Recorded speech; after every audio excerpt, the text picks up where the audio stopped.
नमस्कार मित्रांनो, श्रावण महिन्यातील 30 दिवसात 30 महादेव मंदिरांच्या सिरीजमध्ये श्रावण समाप्तीच्या दिवशी आज आपण पाहणार आहोत श्री केदारेश्वर महादेव मंदिर।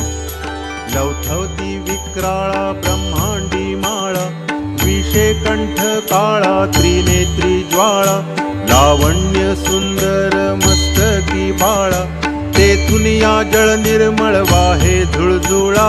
जय देव जय देव जय देव जय देव जय श्री शंकरा हो स्वामी शंकरा, आरती ओवाळू तुझ कर्पूर गौरा। जय देव जय देव कर्पूर गौरा भोळा नयनी विशाळा, अर्धांगी पार्वती सुमनांच्या माळा, विभूतीचे उधळण शितिकंठ निळा, ऐसा शंकर शोभे उमा वेल्हाळा। जय देव जय देव जय देव जय देव जय श्री शंकरा हो